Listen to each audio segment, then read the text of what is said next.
السلام عليكم ورحمة الله وبركاته. اللهم صل وسلم وبارك على سيدنا محمد وعلى آله وصحبه وسلم.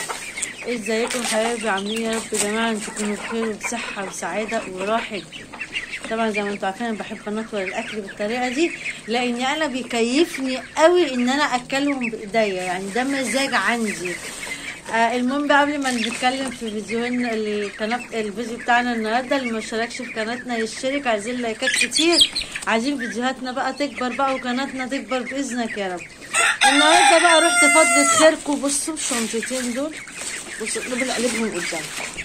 بصوا الشنطتين دول هقول لكم بكام وابقى انا اديتهم النهارده وبكام. بصوا الشنطتين دول، بسم الله الله اكبر، بسم الله الله اكبر.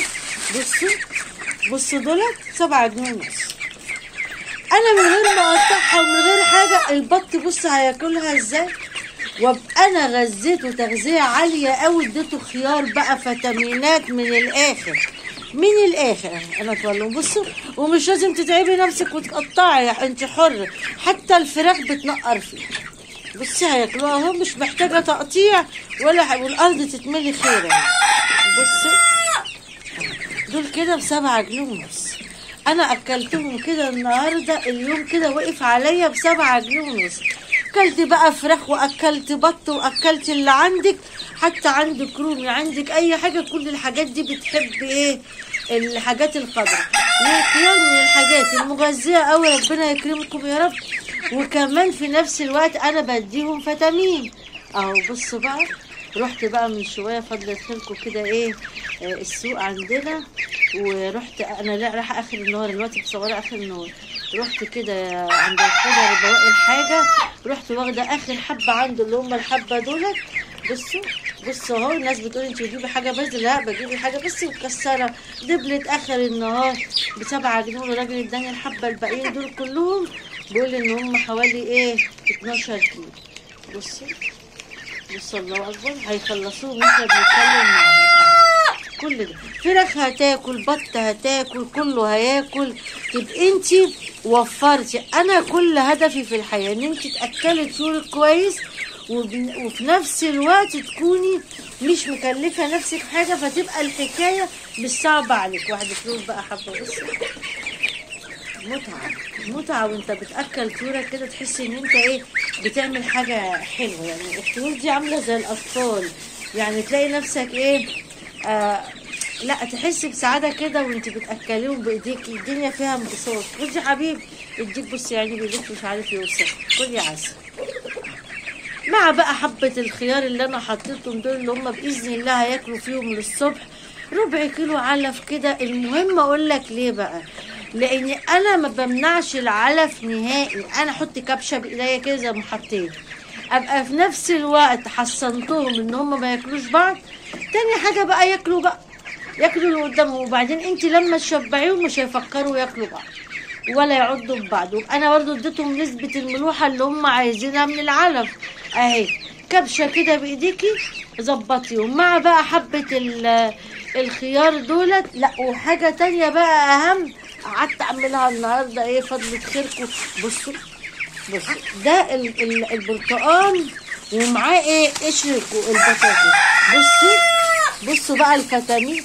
اللي مش عايز يضرب في الخلاط يقطع اهو، كلهم هياكلوا مش هتلاقوا اي حاجه. يبقى انا اديتهم فيتامين سي، اديتهم مضاد حيوي، اديتهم فيتامينات، اديتهم مضاد حيوي، اديتهم نشويات. قشر البطاطس لما قطعوا كده احسن لي بقى. ليه؟ هياكلوه اسرع. بصوا الارض اتملت خير ازاي. 7 جنيه. قشر البرتقال انت هترميه في الزباله؟ لا، قطعيه واديهولهم. انت كده اديتيهم اقوى فيتامين، زائد ان انت قطعتي قشر البطاطس اللي انت عاملاه النهارده اهو، هياكلوه بصي زي الفل. يبقى انا اديتهم نشويات واديتهم فيتامينات واديتهم مضاد حيوي، لان قشر البرتقال اقوى مضاد حيوي للطيور من البرد. يعني بصوا حاجه كده من الاخر. ايه رايكم؟ في حاجه بقى يا جماعه، ربنا يحفظكم بقى، واللي مستمر معانا في القناه الفيديو بتاعنا النهارده ما ينسناش بقى بالاشتراك ولايكات وخلوا القناه تكبر كده وشجعونا ان شاء الله. اقول لكم بقى في غلطه دي انا حطيته كده، ده انا احط قشر البيض دوت في حاله واحده، لو الفراخ عندي دي لسه صغننه كتاكيت، لكن الفراخ كبرت، اوعي تعملي الغلطه دي، انا بلفت نظرك، اوعي تعملي الغلطه دي وتحطي قشر قشر البيض، كسر البيض دوت تحطيه لهم وهم كبروا كده. اوعي تغلطي الغلطه دي. هقولك ليه؟ لان الفراخ عندي قربت باذنك يا رب، قربت ايه تدخل بقى على مجال البيض بقى انها تبيض ان شاء الله. طيب لو انا حطيت لهم قشر البيض وهم اتعودوا عليه ويجوا يبيضوا هياكلوا البيض، يبقى انا ما عملتش حاجه، يبقى انا خسرت خساره رهيبه. فاحترسي ان انت تحطي قشر البيض دوت، كنا بنحطه وهم لسه صغننين بقى ما يعرفوش حاجه، لكن لما يكبروا احط لهم قشر البيض لا. حطيه، عايزه تحطيه تكوني فاصله الفراخ لوحديها والبط لوحده، حطي لي البط يبقى انت حطيت لهم فيتامين عالي قوي. لكن ان انت تحطي قشر البيض وهم الفراخ خلاص ابتدت بقى في مرحله ان هيدخلوا على مرحله البيض، لا دي لا، اوعي تعملي الغلطه دي. هيجوا يبيضوا تقوم انت تزعلي، تلاقيهم كلوا البيض اللي هم بيبيضوه، تبقى انا خلاص طالما استطعموا البيض عمرك في حياتك ما هيسيبولك بيضايه، تقومي بقى دبحاهم احسن. ده اللي انا قصدي اقوله لكم، ان احنا اوعي تحطي قشر البيض لما يكبروا بالحاله اللي انت شايفاها دي، لا هيستطعموه هيعجبهم وهيبقى حاجه بقى اساسيه بالنسبه لهم. هتيجي تبيض البيضه تبص تلاقي كلت لك ايه البيضه، تبقى انا عملت ايه؟ تعبت على الفاضي. واللي انا ايه بسعى عليه ان انا اكلهم واظبطهم عشان يطلعوا لي بيض، وكتر اذبحهم بقى اعمل بيهم ايه خلاص كده. لكن لو انت فاصله البط عن الفراخ لا اكليهم حطي لهم مفيش مشكله. بصوا بقى اليوم النهارده كان حلو ازاي، ربنا يكرمكم يا رب ويكرم ويسعد ايامكم. بصوا البيض فضت خلقوا 7 جنيه ونص مع بقى قشر البرتقال اللي انا قطعته ده، كل ده هيخلصوه باذن الله دلوقتي اهو اهو اهو، ومع قشر البطاطس. انا فضلت انا تملي احطها القشريه على بعضها، لا انا قلت اقطعها ينجزوا في اكلها. ايه رايكم بقى في الاكله دي؟ اقوى فيتامين ومغذي، وهتلاقي الطيور بتاعتك شبعت واليوم عدى عليك باذن واحد احد يا رب، وتجعل ايامكم كلها سعيده من غير ما نتكلف حاجه، وتبقى الايه الدنيا زي الفل معانا. بصي الكميه دي كلها باذنك يا رب ما شاء الله الله اكبر، اكلتهم ب7 جنيه ونص مع كبشه العلف عشان نبقى صادقين. اهي بقت كبشه العلف اهي، يعني بالظبط لا يعادل ربع. يعني انا ايه الكبشه اللي انا حطيتها يا دوب ما توصلش ربع كيلو، بس انا لما بنطورها كده بتبقى ايه اهي. بصوا حبه كانوا قد كده بس حطيتهم ايه على ان هم ايه، يبقى انا ايه اكلتهم وغسلتهم وظبطتهم وخليتهم ايه زي الفل.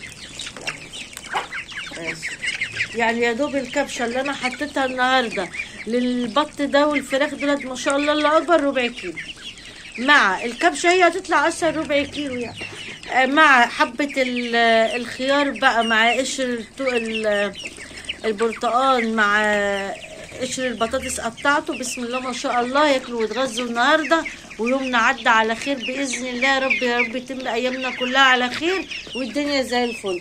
ومن ضمن الكلام اوعوا تنسوا بقى ربنا يحفظكم، احنا كنا بنقول قشر البيض دوت لما كانت الفراخ عندي لسه كتاكيت، لكن لما تكبر بالطريقه ديت اوعي تحطي قشر البيض، هيتعودوا عليه وتيجي تبيض تبقى وقعنا ايه في ملقف. اللي مستمر بقى معانا يشترك، ربنا يحفظكم يا رب.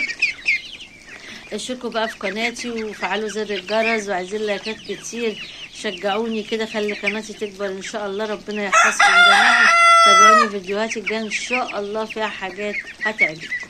السلام عليكم ورحمه الله وبركاته.